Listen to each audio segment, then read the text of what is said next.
사냥을 좋아했어요. 그러니까 사냥해서 별미를 만들어서 나를 먹게 해라. 그럼 내가 축복해 줄게. 이렇게 이삭이 에서에게 이렇게 말한 거예요. 이 말씀은 어떤 의미를 담고 있냐면 장차 시내산에서 십계명을 주시면서 너 내가 주는 율법 다 지키면 내가 너희들을 약속의 땅을 기업으로 줄 거야 하는 그런 의미를 담고 있는 것이 이삭이 에서에게 사냥해서 별미를 만들어라는 그런 의미를 말씀을 하고 있는 거예요.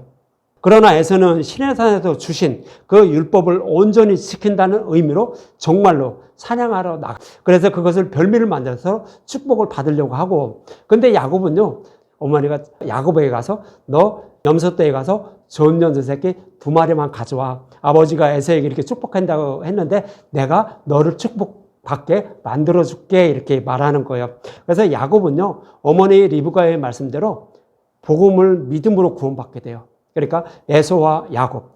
에서는 율법의 행위로, 야곱은 복음을 믿음으로 구원받는 그런 모습으로 이렇게 그려주고 있는 거예요. 좋은 염소 새끼 2마리는 뭐라고 말씀드렸죠? 복음의 말씀, 예수님을 상징적으로 표현하고 있는 거예요. 하나는 메시아 언약, 그 다음에 하나는 메시아 언약을 실제적으로 다 이루어주시는 모습. 이것이 2마리 염소라고 했어요. 이것이 복음의 말씀인 거예요. 그래서 이 복음의 말씀을 듣고 있으라는 의미가 어머니 리브가가 야곱에게 염소떼에 가서 좋은 염소 새끼 2마리를 가져오라는 거예요. 그러니까 복음의 말씀만 듣고 있으라는 거예요. 그러면 어떻게 하죠? 어머니 리브가가 아버지가 즐기는 별미를 만든다는 거예요. 이 별미는 믿음을 말하는 거예요. 율법을 온전히 지키는 걸 말하는 거예요. 율법을 온전히 지킬 수 있는 방법은 뭐죠? 복음의 말씀 믿는 것밖에 없어요. 그래서 아버지가 즐기는 별미는 율법을 온전히 지키는 것인데 복음의 말씀을 믿는 걸 말해요. 그래서 복음의 말씀을 내가 믿게 해줄게, 그런 의미로 리브가가 야곱에게 말하는 거예요. 그러면서 야곱은 어떻게 해요? 형은 털이 많고, 그런데 야곱은 미끈미끈하다고 하죠. 털이 없다라고 하죠. 그래서 이 야곱을 에서처럼 꾸며줘요. 어떻게 꾸며주죠? 에서 옷을 갖다 입혀줘요. 그리고 그 염소 가죽으로 미끈미끈한 건데 다 입혀줘요. 그래서 에서처럼 꾸며줘요. 누가 하죠? 어머니 리브가가 하는 거예요. 이것은 저와 여러분들이 하시는 말씀이에요. 복음의 말씀을 듣고 있으면 저와 여러분들의 성령이 오셔요.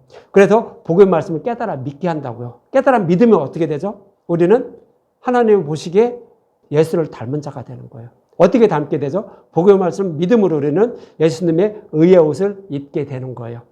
그래서 예수님의 의의 옷을 입은 자가 하나님 앞에 가면 내 아들이 왔네? 이렇게 하나님이 여겨주셔서 우리가 구원을 받게 된다라고요. 이삭은 그것을 알고 있었던 거예요. 그래서 이렇게 말씀을 하고 있는 거예요. 그래서 우리가 해야 될 일은요, 누르기 없는 복음의 말씀, 즉 구약에서 약속하신 말씀을 십자가에서 다 이루어주신 예수님에 대해서 모든 성경을 풀어서 그렇게 전해주는 말씀만 듣는 거예요. 그렇게 되면 성령이 찾아오셔서 우리를 믿음에 이르게 하시는 거예요. 그리고 예수님의 의의 옷을 입혀주셔서 구원받게 해주신다라고 이렇게 말씀하고 있었던 거예요. 이 사실을 누가 아는 거예요? 이삭이 아는 거예요. 그래서 그렇게 축복해줬다라고 이렇게 말씀을 하고 있는 거예요.